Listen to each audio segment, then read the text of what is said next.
So yeah, hey everybody, my name is Jordan Last. I am CEO of a company called Demergent Labs. We are building fundamental open source tools for the Internet Computer Protocol.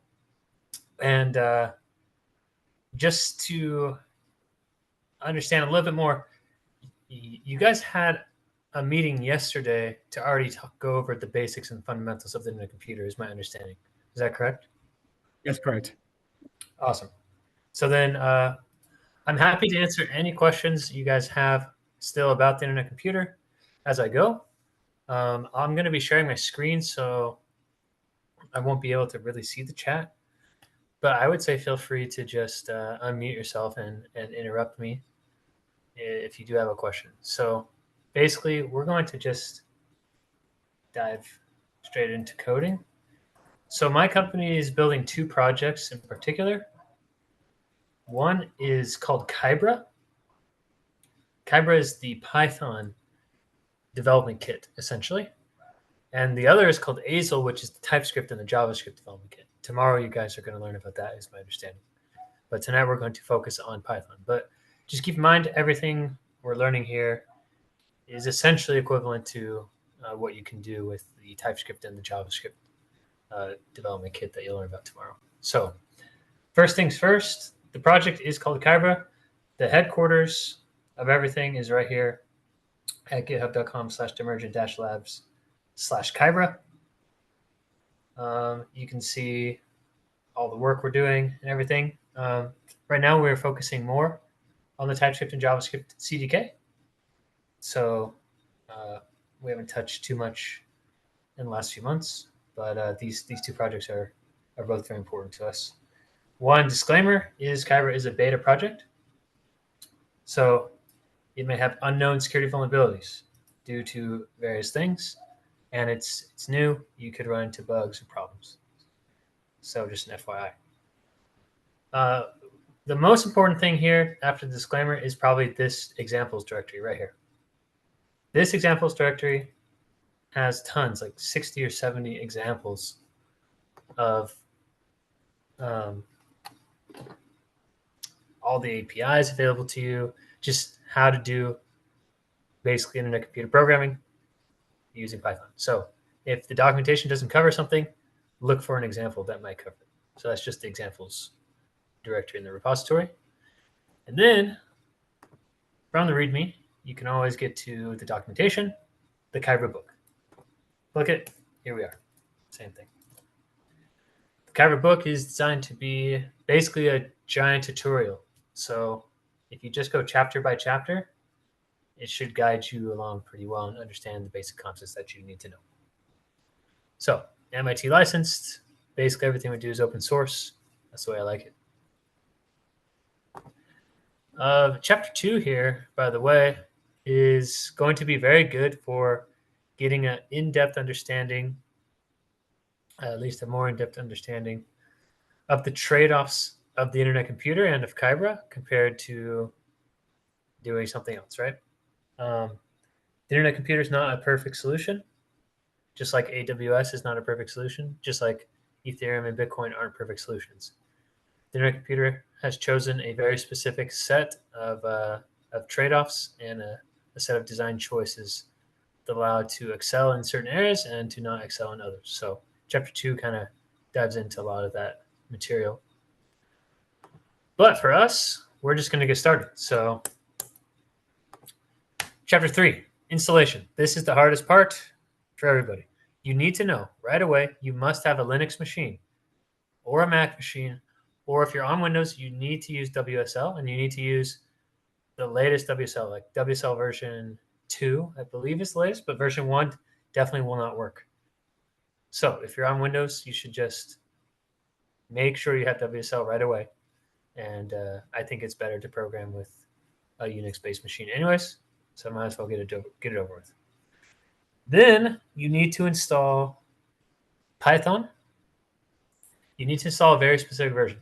If you're like a mastermind and you know what you're doing, I don't know, maybe you don't have to follow these instructions exactly, but I highly, highly recommend you not do that. We're dealing with a lot of constraints. We're actually Kybra and the Internet Computer is a WebAssembly environment. This is not Python just running on x86 or ARM like your local computer, where it's extremely well supported for decades and has all APIs you could possibly want. We're actually compiling a Rust interpreter down into WASM and executing all your code in a WASM environment. So that's completely different than most Python programming. And also, not only is it a WASM environment, but it's a decentralized, Byzantine fault-tolerant, replicated compute environment. So it's just different, and we have some limitations that we are basically constantly working to overcome. So all that is just trying to emphasize that you should probably not deviate from what the instructions say. So installing Python, I highly recommend just using PyEnv. You basically just run this command here. When you install everything, so let's just pretend, let's just open a completely fresh terminal.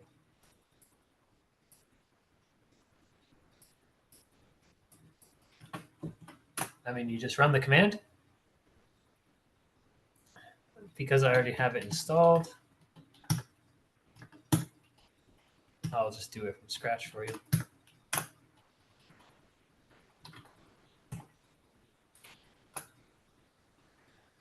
When you run these commands, make sure that they completely finish and that you address all errors before moving on to the next command.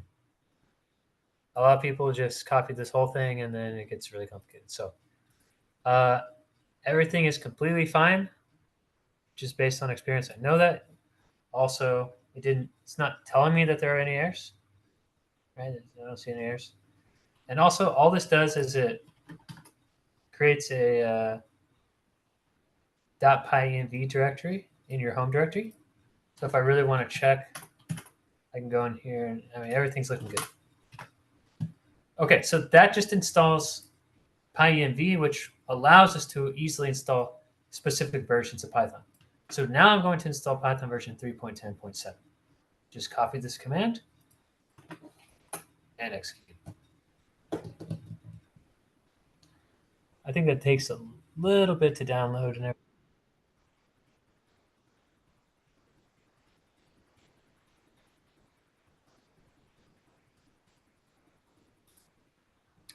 Okay, while we're waiting for that to install, the next thing we want to install is called DFX. DFX is not specific to Kybra. DFX is basically the command line tools that let you interact with the Internet Computer. So it doesn't matter what language you choose, you'll be using DFX on the Internet Computer. You install it with this command. So, technically I don't need to wait for that to finish. So I'll just come over here.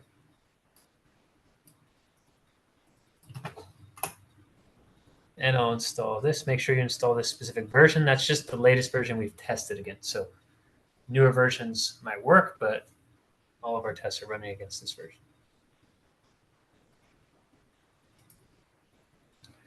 So just waiting on things to install. All right, while those are running, next you really, really, really, really want to have the Python VS Code extension created by Microsoft. This is going to give you type checking, which Kybra requires currently, and it's going to make your life better, in my opinion. So, sorry, three things we're installing: Python 3.10.7, DFX, and the Python VS Code extension. DFX just finished. So first, check for errors. No errors. Then you can run the DFX command. This is a good way to test anything you install. Just run the command. Okay, look, it actually outputted stuff. And oftentimes there will be a version option that you can tag on to something. And so boom. So yeah, DFX looks like it has been installed perfectly well. And Python, it looks like it's installed. I don't see any errors. And then to check if Python has been installed correctly, I can I can go to the path of the executable. So that's basically what PyEnv did, is it created a Python executable inside of the local.pyenv directory under versions 3.10.7/bin/python. And you can install all kinds of versions, and you can know exactly where the executable is. So you can just pinpoint and make sure for whatever you're doing, you have the right version. Okay, so cool. I got myself a little Python REPL thing. So I have successfully installed everything. For some reason, whenever I do it, it goes fine. But not whenever, but a lot of times when people are using Kybra, they have all the craziest problems possible. So that's why I'm just going very methodically through it to make sure everything goes well. Okay, so if all that is going well, then we're doing well. Next is the Python VS Code extension. So you go to VS Code, you just go to Preferences, Extensions, search for Python. You want to grab the one right here made by Microsoft and click Install. Nothing too crazy. Now, once you have it, it's not going to be that useful unless you turn on this setting, python.analysis.typechecking mode. So if you go to VS Code, Preferences, Settings, and search for python.analysis.typechecking mode. So let's do that. Preferences, Settings. I'll just paste that in. Right here. The default is off. I mean, you should not have it off. At least basic, but why not just go strict? The strictest type checking you can get. That sounds great to me. You want your code to be safe. Okay. That's it for the basic installation. We won't find out if everything's working until we actually deploy an application. When we deploy, you might run into a host of problems. There's a common installations issues section here. You might see an error, linker CC not found. Is CMake installed? The Python SSL extension was not compiled, blah, blah, blah. Basically, sometimes you just gotta install some of these things on your machine. So keep that in mind. But chapter 3 is all about basic installation. Hopefully you can make it through that without too much pain, and then you're ready to actually program. Chapter 4, Hello World. So we're going to make a Kybra program. It's just like making any other program. I'm going to just navigate to a place where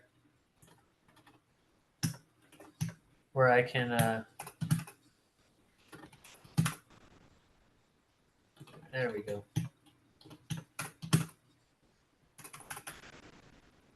I'm going to just navigate to a place where I have some free space. Just change directory somewhere, or you can use your file system, whatever. All we're going to do, let me just get rid of that one. Let me just clean up all this stuff. Okay. Look, I just have an empty directory. I'm going to make a new empty directory for my project, and I'm going to call it Kybra Hello World. And this chapter is just a step-by-step tutorial. So first thing, and you don't have to run these commands. You could do it in many different ways, but it's easy to just do that. Okay, I've made a directory called Kybra Hello World. Let's just go inside of it. It's just completely empty. Let's make a directory called source. That's where we're going to put our source code. Let's make a new empty file called main.py. And let's make a new empty file called dfx.json. And finally, let me just close this. Let's just open VS Code in our new directory. So check it out. this is our project so far. It's just a dfx.json file. This file is a special configuration file specifically for internet computer applications. It's just like a package.json file or similar to a requirements.txt file. It's not complicated. It's not scary. It's just a configuration file. Main.py, just a Python file. So there's really nothing new or too crazy going on here. So let's first, what should we do first? Let's see what this tells us to do first. Well, first, this tells us to make a virtual environment. So let's just do that. Just copy this command.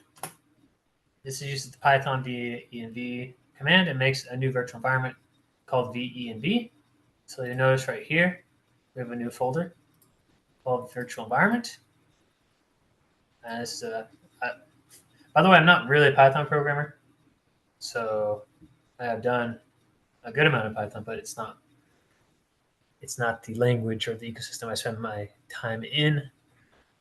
My understanding is virtual environments are quite common, though we are going to remove the concept pretty soon because I think it's unnecessary complexity for you. But for the moment, just create it and source it. All right, now we've got a virtual environment. Very nice. Now we can pip install Kybra into our virtual environment. Perfect. Okay. Now that we've done that, we can start to do some actual programming. I mean, the easiest thing is to just copy this thing and throw it in the main.py. All right. So notice when I did that, it has all these squigglies. I have my Python extension installed. I have my Python. If we go back to installation, I have my Python.analysis.typechecking mode set to strict. So what could be going wrong? My guess is VS Code didn't automatically detect the virtual environment. So the first thing I'm going to try is Control-Shift-P. I'm just going to reload VS Code. Now what I'm hoping is that VS Code picks up the virtual environment directory, finds Kybra inside of there, and gives me all the types. Okay, well, it didn't. Oh, well, that's disturbing. This definitely did not happen a few days ago when I gave the same presentation. Okay, let's just go check everything. Go to our extension. Definitely installed. Let's do Python.analysis.typechecking mode.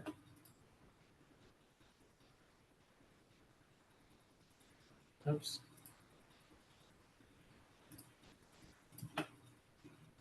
It's set to strict. Okay, here's my virtual environment. So what could be going wrong here?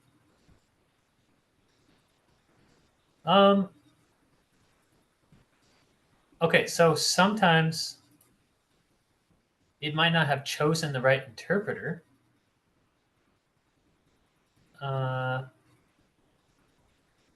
So down here in the corner, you can choose your Python interpreter. So right here, it's pointing to PyEnv 3.0.7 bin Python, my global PyEnv installation. But there's also, it also gives me the choice to choose bin Python from my virtual environment, which should be this exact same version. So I'm thinking if I click this, there we go. So I don't know. Sometimes it's finicky, sometimes there's all kinds of settings. But I guess make sure VS Code picks up your virtual environment. Usually, I bet it would have done it if I had opened VS Code after I had created the virtual environment. All right, but now everything's typed. So here is the Kybra module. This is where you're going to import everything from. Notice we are importing 3 things. The first is a decorator called query. The second is a decorator called update. And the third is a type called void. In Kyber, everything needs to be statically typed. Not everything, but the internet computer, not even every internet computer API, but basically things that touch the internet computer, you need to use types. And things that are just your own internal things or global variables, you don't need to use types. Like right here, you don't technically need to type that as a string, but it's nice to do it. But for any kind of a function that you're exporting to the outside world that you expect people to call, you're generally going to type that. So yeah, let's just take a look. So right here, this is a global variable called message. Its type is string. It's just an empty string. There's nothing crazy about it. It is stored on the heap. That's just how the Rust interpreter works. That's how most languages, at least JavaScript and probably other any languages that let you have global variables, they're going to store them on the heap. Remember, you have the heap and the stack, and you have maybe your hard drive for the file system, stuff like that. So message will be stored on the heap. And what's really cool is that the internet computer automatically persists the heap across requests, basically. So you can actually store a lot of arbitrary information just in global variables. You don't necessarily need to grab a database for everything if you don't want to or if your application doesn't call for it. So that's all that's going on there. This is called a query method. This is just a function called getMessage. All you do to expose it to the outside world.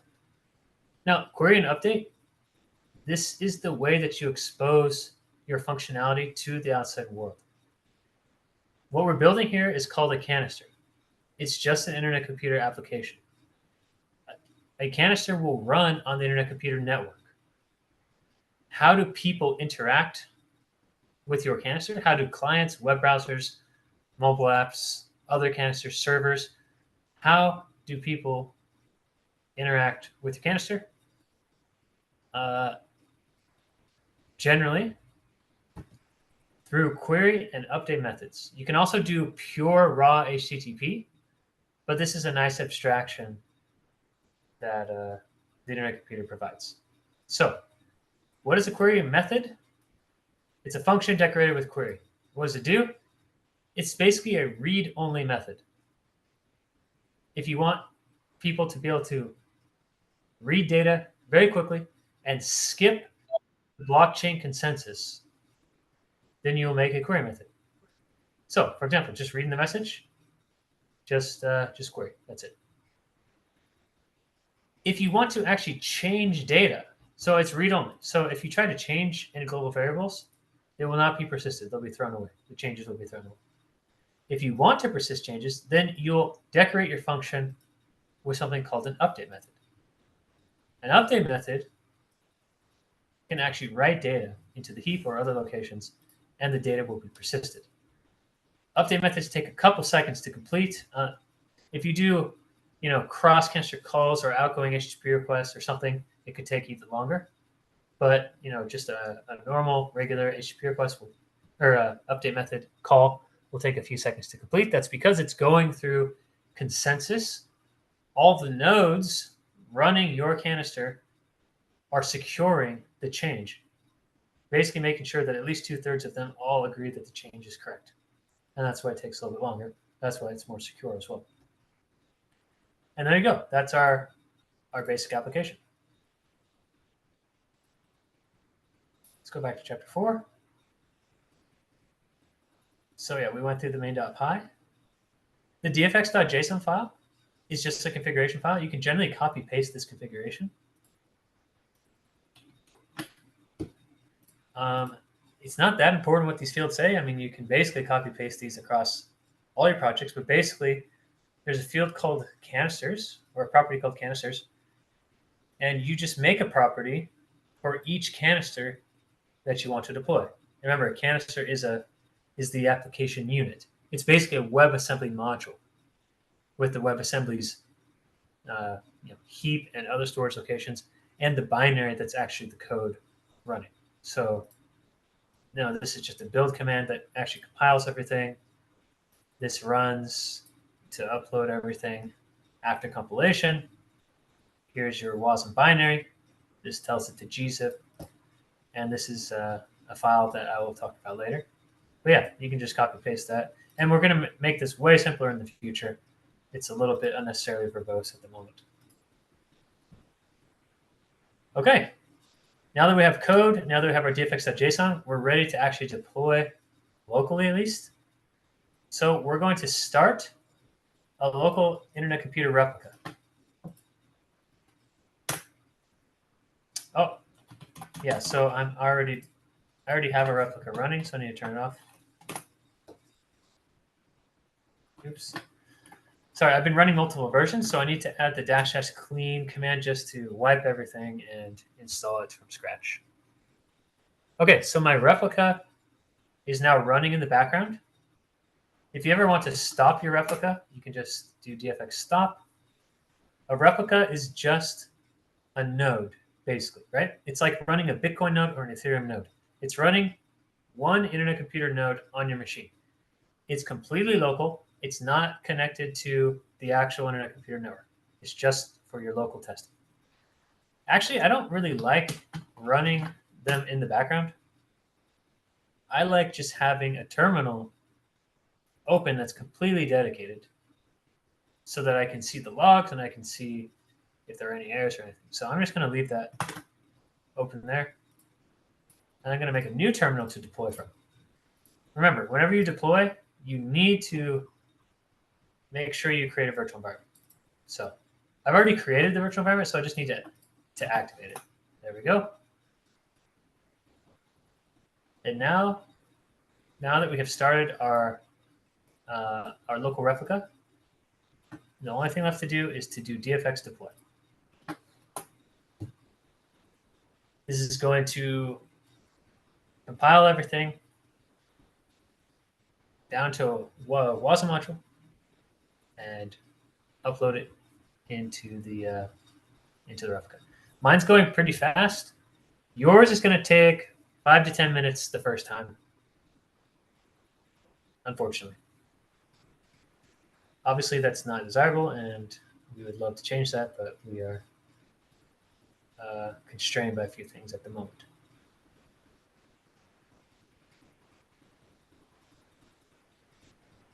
So yeah, everything has compiled successfully, and now we're going to chunk upload everything into the canister.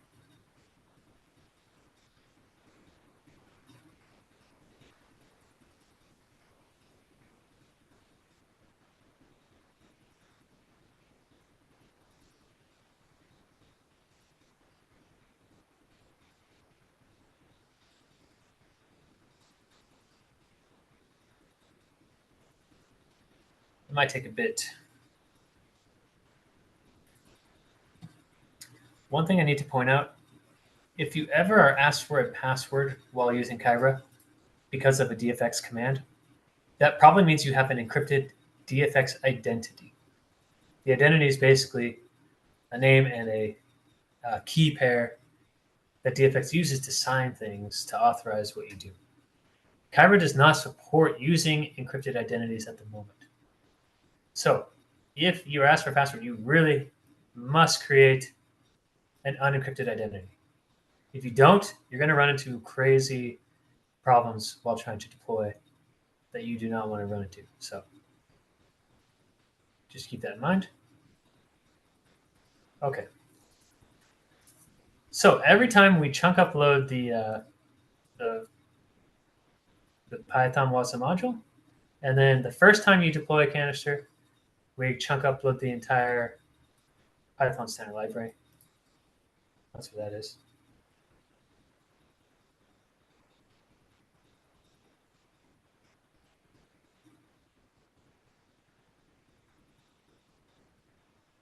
Okay, I've successfully deployed. Now we can interact with our canister.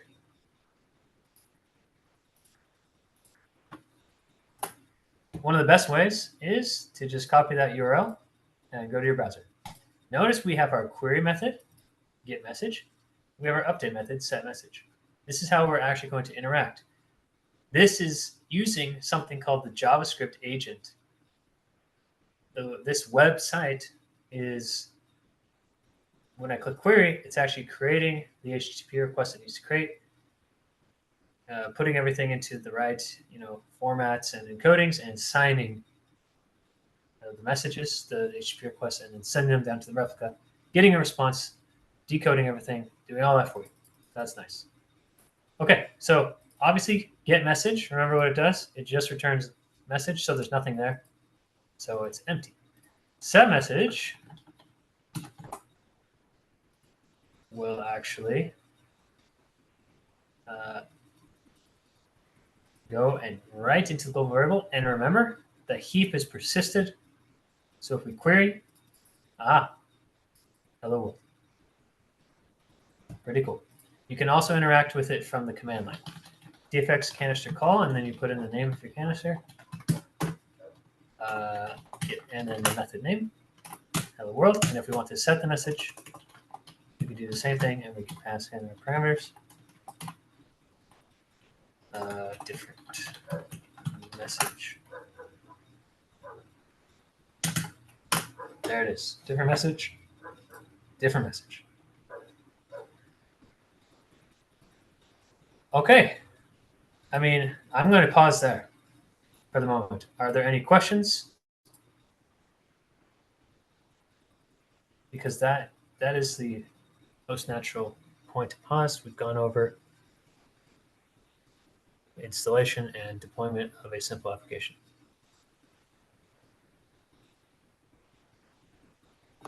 And I'm going to guess someone has to have a question.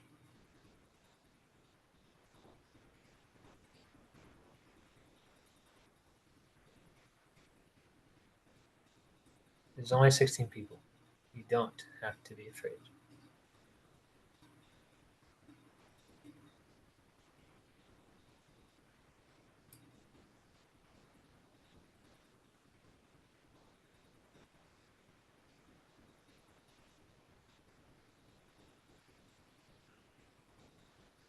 Nobody? I guess, no. Just like how like we're using like Python, right? And then they like all I guess would correlate to like Python types and stuff. Is it gonna be able to do like, let's say, like every single kind of like method I would use in Python? Would it also, or sorry, I'm wording this really weird. Um, I guess maybe I can go with an example, like really simple. So, you know how like arrays, you have like methods like push or like remove, or are they like all gonna, I guess for like all types and stuff, will all of those methods also work, or have So been yeah, like Kyber's so types are part of Python. This is not anything Kyber created. So it's just using Python type hints. There's a PEP, I think is what they're called, that supports this. So generally speaking, most things pure Python are supported by Kyber. Not all of the standard libraries supported because the Internet Computer itself doesn't support some things. For example, you can't do TCP sockets on the Internet Computer. You can't do HTTP requests using the standard library. You can do it a simpler form of HTTP request using an Internet Computer API. So yeah, the Internet Computer has certain limitations because this is a different environment. It's like running Python in the web in your browser. It's a different environment than running Python on a server, right? So you can't do everything in a web browser running Python that you can do on the server running Python. But type hints and pure Python stuff is generally going to be supported. yeah.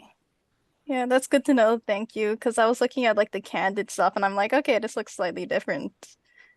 So Yeah, yeah. yeah. So I'll go into I'll go into Candid right now after I answer any other questions, and I hopefully it will become more clear what you need to use these specific types for. because it's really just the interface of your application.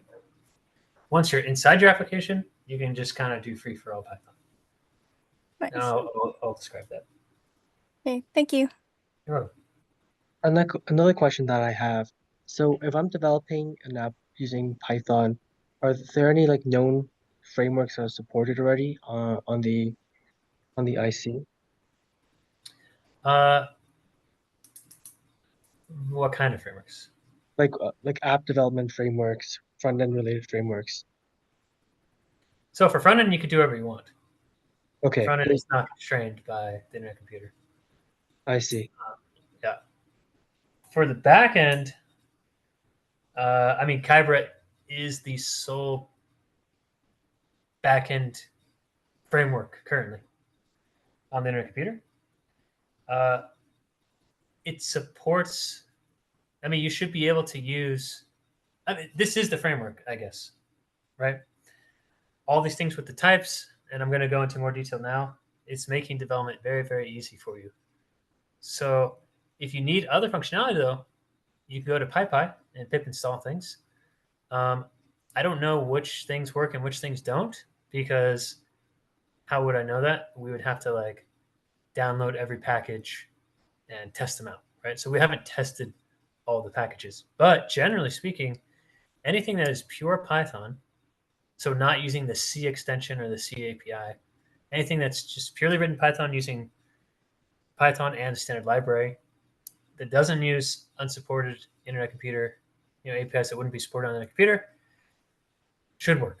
So yeah, basically just reach for PyPy packages you need, and just keep in mind that if they use the C extension or C API, they will not work. If they don't use those, there's a chance they will work. And yeah, I feel like that's generally the story currently. The idea is eventually, you shouldn't even have to ask these questions, and I should be able to say everything works. But this is not a centralized traditional cloud, right? This is a different environment. So there are constraints.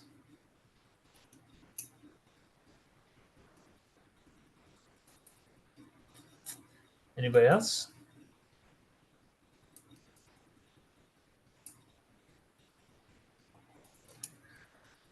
Okay, then let me finish off with diving in a little bit more into the type system and what it's for. So like I said, these types are not custom to the internet computer or to Kybra. Python has a type system, and you can use it, and it's really cool. What we have done is we've kind of commandeered the type system for our own needs. So, for example, we made this type called void. It's using standard Python, but we decided to call it void, and we decided to force you to put it on here. So that's a little bit different. What is all this? Well, these types are basically to help. Sorry, don't look at the file. These types are basically to help with serialization and deserialization. If you have any kind of network application, you need to deal with, how do I get values like source code language level data structures running in one process. For example, in a web browser, in JavaScript. How do I get an object with keys and values and everything? How do I send that object down in a request, have it hit a server or a canister, right? Maybe that server is written in Python or Rust or some other language, or even in JavaScript. How do I then receive that value over the network and turn it back into a language level data structure? This is a problem that any application needs to solve. Generally, what you do is you serialize the value on the client, send it across the internet, and then you deserialize it when you get to the other side. One of the most popular ways of doing this is called JSON, right? And JavaScript just natively supports JSON. So You just say, JSON.stringify and turns it into string. Throw that into HTTP body, send it across the network. On the other side, you get the string. If you're using JavaScript, you say JSON.parse. If you're using Python, you say JSON. I forgot what it is, but you just import. Import JSON. Come on. Oh no. Sorry. No. Import JSON. There we go. You import JSON and you do JSON dot. I'm gonna guess load. Right. You do JSON.load, and boom, it turns it into a Python, dictionary or whatever it is, right? So you need to deal with doing this. The Internet Computer has embraced a new language that they create, that Dfinity, the foundation that created the Internet Computer, created, called Candid. Candid is an interface description language. It basically makes serialization and deserialization very, very, very, very simple in the best case. So that's what we're using these types for, basically. We're using these types so that you don't have to really think about the Candid serialization and deserialization. The values will just be serialized for you automatically and deserialized for you automatically. So that on the front end, or whatever client you're using, all you do is deal with really nice high-level concepts. Strings, null, bool, numbers. Here is an example of the Candid language. This file is called a did file. It's generated for you automatically. So Kyber will actually look at your types and create this file for you. This file is then consumed by other libraries, clients, services, whatever, to then be able to interact very easily with your canister. So you shouldn't be editing this file manually. It'll be generated for you. But you can see that it's just describing your canister. Service is just a canister.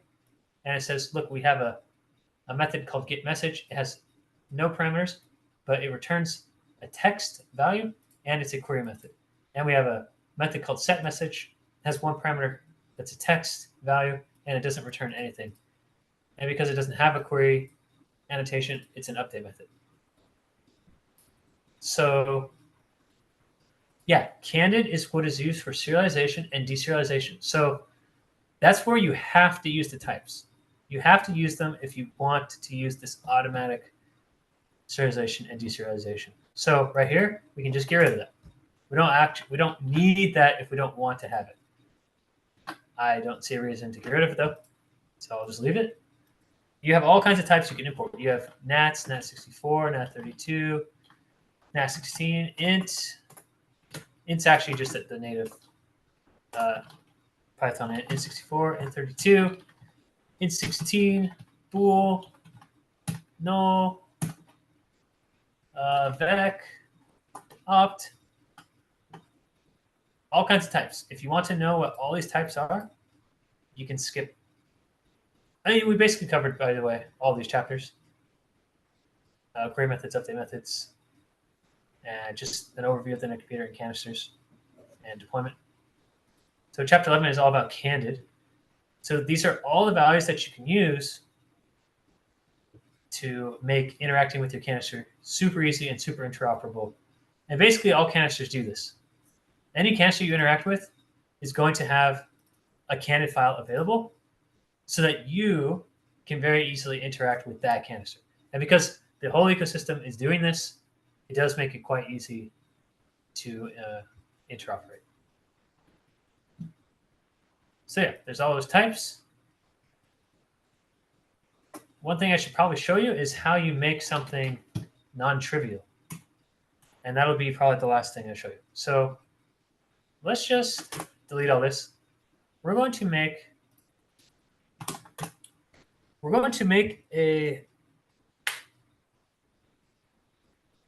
do two things.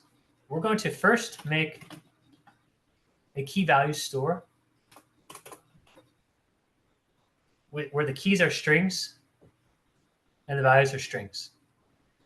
Then we're going to make like almost an actual database where the keys are strings and the values are actually like a record type. So first thing I'm going to do is I'm going to make a little object called database. It's just a dictionary with keys as strings and values as strings. Then I'm going to make a query method, which is called get, where you just pass in your key and you get back your value. What do you know? Done. Now I'm going to make a little update method, and I'll call it set, where you'll pass in a key and a value. And we'll just return the value.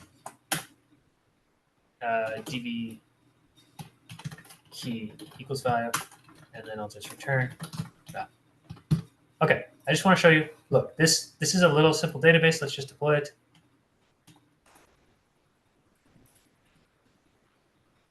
We're just going to use a dictionary to store key value pairs. Keys are strings, values are strings. Pretty awesome.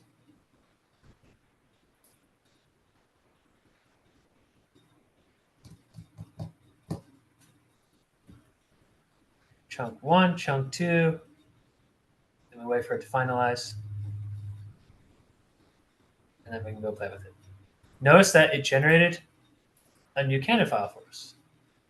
Oh, wait. Oh, hold on. I think it does it at the end. There we go. Get text, set, text. There you go. Now, by the way, this browser tool is using the Canada file to know how to do all this. Okay, so let's get something with key 0. It's going to break because there's nothing there. Let's set something at key 0. Yeah, now there is something there. And we'll do it again. Yeah, 0's there, and then 1's there. Cool. This is a database. But it's just strings. So if you just want to do everything in JSON, then this would work. But you probably don't want to do that. So let's make something called a record. You just make a class. We'll say it's a user. You inherit from record. And let's say it has an ID called string and a username called string and an age, which is an int.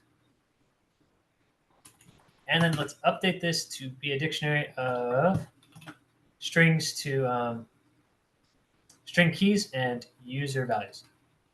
So now get will return a user. Aha. And now the value should be a user, and we'll actually return a user as well. Okay. Now our simple database is a little bit more advanced.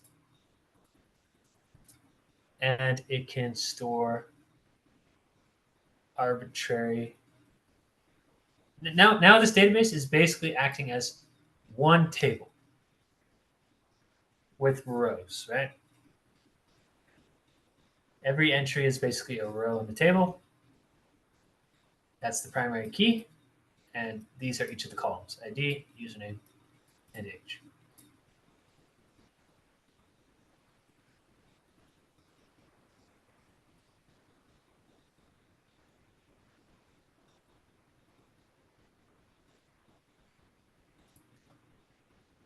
Okay, let's try to get record 0. Nothing there.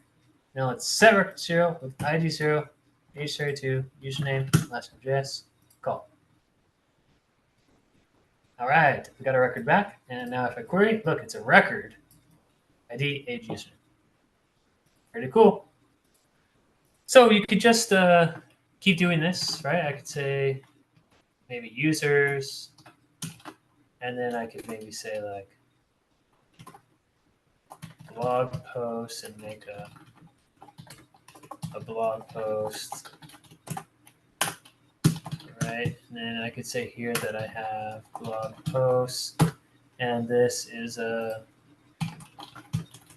vec of strings because I'm just going to store the private keys, right? And then you'd have to write logic to like do filtering. I mean, if you're going to make a database like this, you would have to implement everything by hand. On the computer right now, we don't have the best database solutions.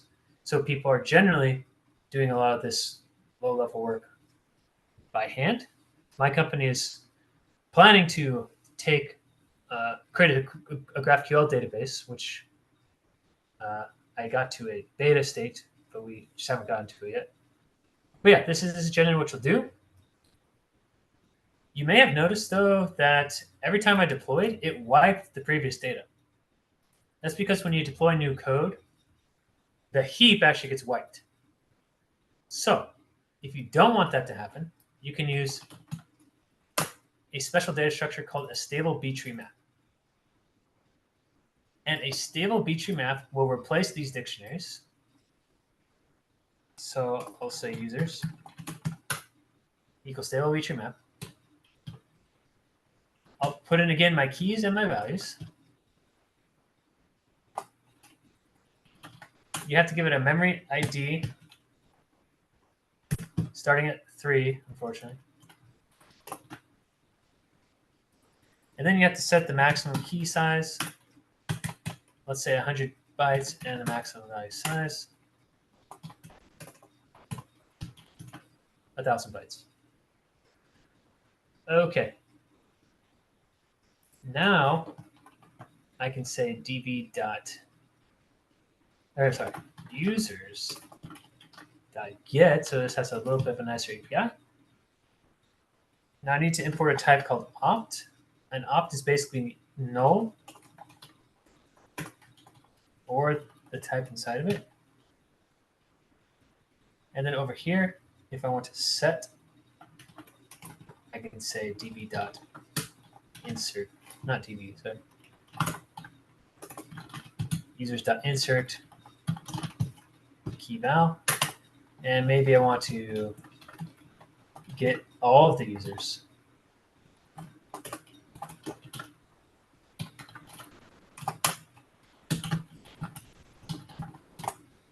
Now import back again. There we go. So now we have like a little database getting built. This will now persist. You need to start with memory ID 3, FYI, because unfortunately 0, 1, and 2 are just already used. And you have up to 200, about 250 of them that you can choose from. And you can read more about stable B-tree maps, by the way, in chapter 12 and understand. What's nice about these is you can deploy new code and the data will persist, and you have 96 gigabytes of storage. The heap is only 4 gigabytes, but still B-tree maps have up to 96 gigabytes of storage per canister, which is nice. Okay, so now let's try to get key 0. Notice it returns a nice null instead of an error. Let's get our users. There aren't any. Then let's create some users.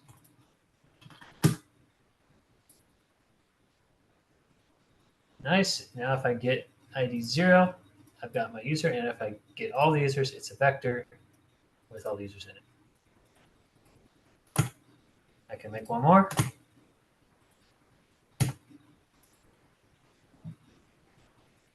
And there it is.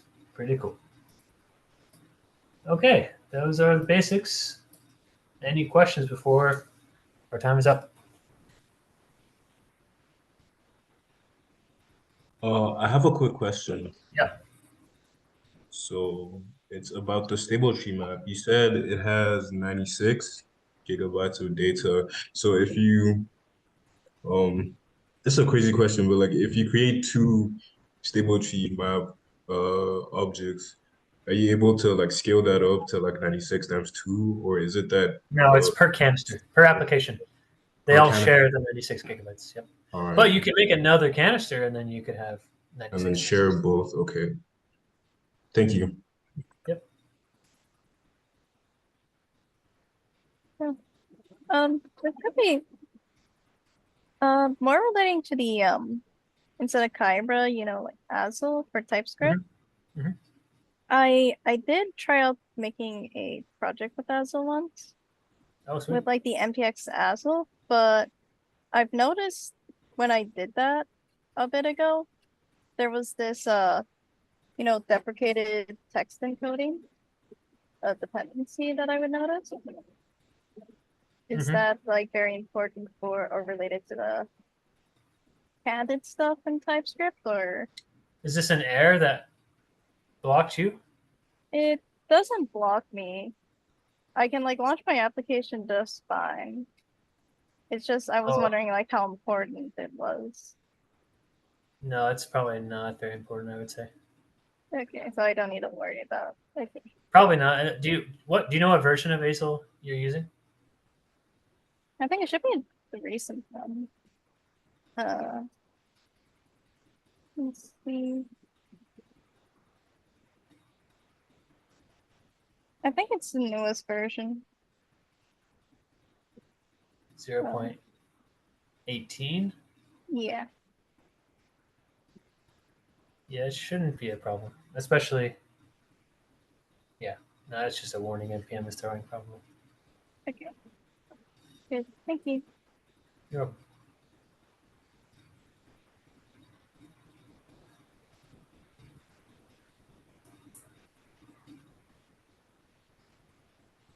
Is there any way to link different canisters resources together or share them? Or does it have to be done through like different API calls between canisters? Yeah, the only way is through asynchronous cross canister calls, is what they're called. Got it. So basically, call the methods of another canister from your canister. Right. Thank you. And all that is covered in chapter 13, cross canister.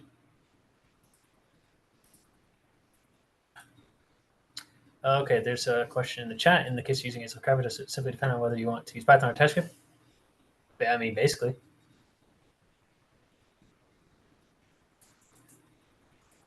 And you can also use Rust. You can also use Motoko. Motoko is a language created by Dfinity. Rust is a hardcore software engineering language, so it's just very difficult. And Motoko is an esoteric language that nobody else uses except for this ecosystem. So, yeah, all these have different trade-offs. Hazel and Kybra are similar in their maturity, but I mean they have different little nuances as well. But I think it mostly comes down to just. Sorry, I heard a sound over there. It mostly comes down to yeah, Python or TypeScript or JavaScript. In Hazel, you could do pure JavaScript if you don't have to use TypeScript. And Kybra soon, when we get to it, we basically re-architected Hazel in the last couple months, and we want to apply the same architecture to Kybra, and that would make it so that you don't have to do the type things we did necessarily, unless you want to. So.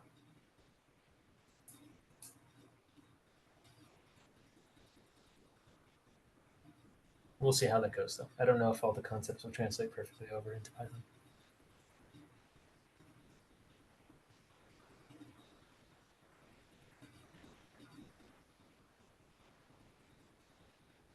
I have one question. Yeah. So, in your opinion, like I know you said it just depends on the language, but which is the preferred language or the preferred framework to use for the internet computer right now?